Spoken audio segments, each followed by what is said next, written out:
काय सांगता? प्रामुख्यानं शोले चित्रपटाला 15 ऑगस्ट रोजी 50 वर्ष पूर्ण होत आहेत। रमेश सिप्पीने एक वेगळ्या कलाकृतीला 1975 साली आपल्या देशाच्या प्रेक्षकांसमोर शोले नावाचा चित्रपट ठेवला आणि अतिशय मोठ्या प्रमाणात पहिला 70 mm चित्रपट हा महाराष्ट्रामध्ये आणि पूर्ण देशामध्ये प्रसारित झाला।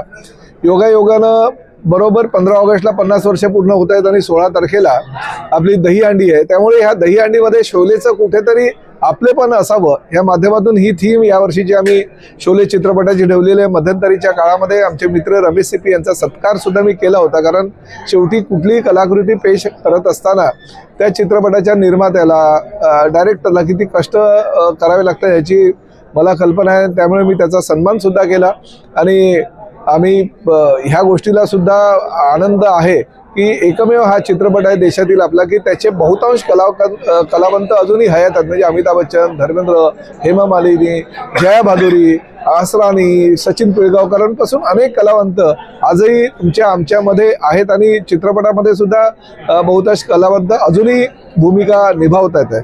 त्यामुळे त्यांना कुठेतरी एक त्यांचं जे ऋण आहे आपल्या देशावरचं ते फेडण्यासाठी दहीहंडीच्या दिवशी एक थीम आम्ही घेतलेली आहे आणि त्या माध्यमातून ह्या वर्षीची संस्कृतीची दहीहंडी आहे प्रताप सरनाईक फाउंडेशन आयोजित, त्याला आम्ही ही थीम दिलेली आहे। परंतु प्रामुख्यानं स्पेनचे जवळजवळ 111 जे कलावंत आहेत, कॅसलर्स आहेत, ते येणार आहेत, आपली कला त्या ठिकाणी पेश करणार आहे। आजच ते मुंबईमध्ये आल्यानंतर ठाण्याला येतील आणि उद्यापासून जवळजवळ 1 आठवडा ते आपल्या सगळ्यांमध्ये राहतील। आणि मी तर पूर्वेश सरनाईकांना सांगितलं की बाबा दहीहंडी प्रो गोविंदाचं तुम्ही आयोजन उत्तम प्रकारे केलं आणि अतिशय चांगल्या वातावरणामध्ये प्रो गोविंदाची स्पर्धा पार पडलेली असताना ह्या स्पेनच्या गोविंदांच्या माध्यमातून तुम्ही पूर्ण जनजागृती व्हावी ह्या दृष्टिकोनातनं सगळीकडे ह्या गोविंदांना फिरवा। त्यांचं प्रात्यक्षिक जे आहे ते गेट ऑफ इंडियापासून जरी लोकांना दाखवलं तरी अतिशय चांगली संकल्पना ती आपल्यासमोर येईल आणि त्या माध्यमातून मी ते करतोय। मी पूर्वेश सरनाईकांचं सुद्धा कौतुक ह्याकरता करतो की माझं जे स्वप्न होतं की ह्या आपल्या दहीहंडीचा उत्सव हा मराठमोळा संस्कृतीचा उत्सव हा 7 समुद्राकडे पलीकडे जायला पाहिजे आणि प्रो गोविंदाच्या माध्यमातून तो आम्ही पोहोचवतोय आणि ह्या वर्षापासून ह्या नवीन पर्वाला आता सुरुवात करतोय। प्रामुख्याने 16 तारखेला होणाऱ्या ह्या दहीहंडीच्या उत्सवामध्ये जो वर्ल्ड रेकॉर्ड आहे तो तोडणाऱ्या गोविंदा पथकाला 25 लाख रुपये, तर 9 थर प्रथम रचणाऱ्या गोविंदा पथकाला 11 लाख रुपये आणि त्यानंतर 9 थर रचणाऱ्या गोविंदा पथकाला 5 लाख रुपये आणि प्रत्येक 8 थर, 7 थर, 6 थर, 5 थर रचणाऱ्या गोविंद पथकांना विविध प्रकारची पारितोषिक आणि ट्रॉफी आम्ही देतोय। अनेक कलावंतांना ह्या ठिकाणी आमंत्रित केलेलं आहे, राजकीय नेत्यांना, मुख्यमंत्री, उपमुख्यमंत्र्यांसह सगळ्यांना आमंत्रित केलेलं आहे आणि गेल्या अनेक वर्षापासून 24 वर्षापासून सातत्यानं संस्कृती युवा प्रतिष्ठानच्या माध्यमातून प्रताप सरनाईक फाउंडेशन हा दहीहंडीचा उत्सव वर्तकनगरच्या महानगरपालिकेच्या शाळेवर आयोजित करतात आणि त्याला प्रचंड प्रतिसाद लोकांच्या माध्यमातून मिळतोय। गेल्या वर्षी 259 मंडळानं भाग घेतला होता आणि त्याचबरोबर ह्या वर्षी ती संख्या वाढणार आहे, कारण गोविंदा मंडळं ह्या महाराष्ट्रामध्ये वाढत चाललेली आहे।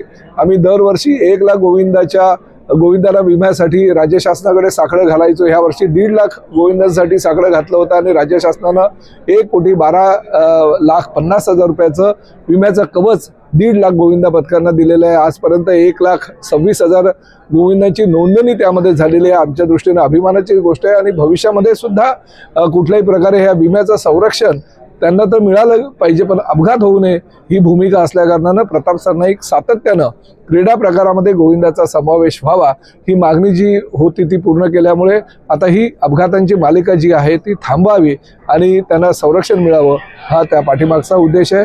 मी आपल्या माध्यमातून सगळ्या गोविंदा पथकांना आजही आवाहन करतो की कृपा करून कुठल्याही गोविंदाला जर 14 वर्ष नसेल तर त्याला वर चढवू नका। काही आम्हाला घटना घडलेली आहे की कुठल्या तरी गोविंदाचा आज मृत्यू झाला, तो 10-11 वर्षाचा होता। गोविंदा पथकानं सुद्धा सराव करताना गोविंदांच्या वयाचा विचार करावा आणि त्याच्या अपघात होऊ नये किंवा काही दुर्घटना घडू नये यासाठी प्रयत्न करावे आणि आमच्या महाराष्ट्रातील दहीहंडी समन्वय समितीने जे आवाहन केले त्या आव्हानाला त्यांनी प्रतिसाद द्यावा।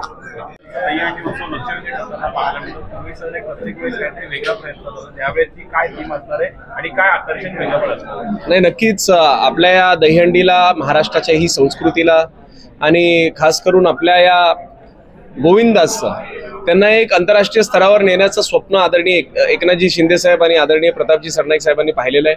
आज महाराष्ट्र राज्य दहीहंडी गोविंदा असोसिएशन आणि आम्ही एकत्रित मिळून दरवर्षी आपल्या गोविंदांसाठी आपण वेगळं काय करू शकतो या दृष्टिकोनातून मेहनत करत असतो. आज मला आवर्जून आपल्या सगळ्यांना सांगायचं आहे की आज या ठिकाणी बार्सिलोनामधनं म्हणजे स्पेनमधनं जे कॅसलर्स असतात आणि जगातली नंबर 1 टीम असलेली विला दे फ्रांका म्हणजे कॅसलर्स विला दे फ्रांका ही टीम जी आहे त्याचे सदस्य आज या ठिकाणी आलेले आहेत.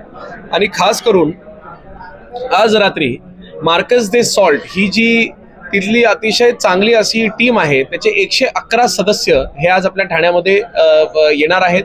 आणि नक्कीच ह्या महाराष्ट्राच्या संस्कृतीला आपल्या या संस्कृती व प्रतिष्ठानच्या दहीहंडीला ह्या स्पेनच्या टीमकडनं एक आगळी वेगळी अशी सलामी देण्याचं काम सुद्धा ते करणार आहेत. हे आज या ठिकाणी मला आपल्याला सांगायचं.